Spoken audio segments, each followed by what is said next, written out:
سلامونه لیکلي ملګرو، یو ځل بیا هم ستاسو په خدمت کې یم، دا ځل یې له یو ځانګړي کتاب سره. د هغه کتاب په اړه خبرې کوم چې د 3.3 میلیونو څخه ډېر ټوکه پلورل شوی کتاب دی. نو دا چې دومره ډېرو خلکو دا کتاب خوښ کړی دی او اخیستی دی، په خپل ژوند کې عملي کړی دی، نو ولې زه ورته یې عملي نه کړو؟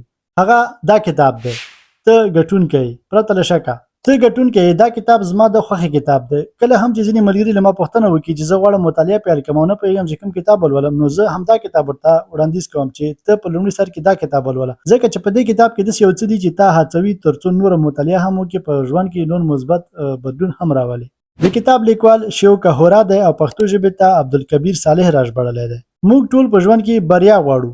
هر څوک غواړي چې پرمختګ وکړي، درناوی ترلاسه کړي او خپلو موخو ته ورسیږي. خو پوښتنه دا ده چې ولې ځینې خلک بریالي کیږي او ځینې نه؟ همدې ته نورو ورته پوښتنو ته شیو کهورا په خپل دې کتاب کې چې ډېر مشهوره دی ته ګټونکی ځوابونه ورکړي دي. دا کتاب موږ ته وایي چې بریا د قسمت یا د شتمنۍ یا د لوړو زده کړو پایله نه ده، نو ډېری وخت بریا زموږ د فکر، باور او ورځنیو کړنو پایله وي. لیکوال وایي چې بریالي خلک له ناکامو خلکو نه هیڅ کم توپیر نه لري، خو د هغوی فکر او چلند توپیر کوي. د دې کتاب یو له اړینو درسونو څخه دا دی چې که چیرې ته په خپل ځان باور ونه لرې، نو هیڅوک به په تا باور ونه کړي. ډېری خلک د ناکامۍ له ویرې بیخي هڅه نه کوي. دوی مخکې له دې چې کار پیل کړي په خپل ذهن او فکر کې ماته خوري، خو ګټونکي خلک لومړی په خپل فکر او ذهن کې بریالي کیږي، له هغې وروسته بیا عمل هم کوي ورپسې. نو ملګرو، دا کتاب د مثبت فکر کولو په اړه خبرې او بحث کوي. یوازې مثبت فکر کول نه، بلکې مثبت عمل کول هم اړین بولي چې اړین دي. لیکوال وایي چې یوازې هیله لرل بسنه نه کوي، د هیلې لپاره باید عمل هم وشي. د دغه کتاب بله اړینه برخه د شخصیت جوړونې ده. نوموړی لیکوال وایي چې خلک ستا خبرې په فکر کې نه ساتي، خو ستا چلن او اخلاق هغوی تل په یاد کې ساتي. نو ځکه باید صداقت، ژمنتیا او ښه اخلاق د خپل شخصیت یوه برخه وګرځوو.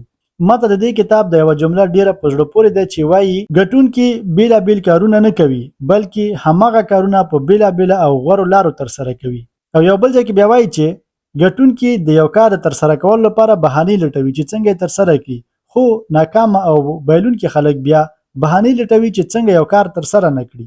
نو بریا کوم راز نه ده چې زه تاسو ته وایم چې دغه راز تاسو په لاس کې واخلئ او مخکې لاړ شئ، تاسو به بریالي شئ. بریا د کوچنیو خو سمو عادتونو پایله ده. نو که غواړئ چې په ځان دې باور ډیر شي، مثبت فکر کول زده کړئ، موخې دې وټاکئ او په ژوند کې پرمختګ وکړئ، نو دا کتاب ستا لپاره دی. حتما یې ولوله. د ګټونکي کتاب یوازې یو کتاب نه دی، دا کتاب د فکر د بدلون لپاره یو تر ټولو غوره لارښود دی چې زه تاسو ته وړاندیز کولی شم. له پراخ کتاب پلورنځي څخه تر بلې ویډیو په لاس سپارم. ښې چارې، ښه وختونه. د الله په امان.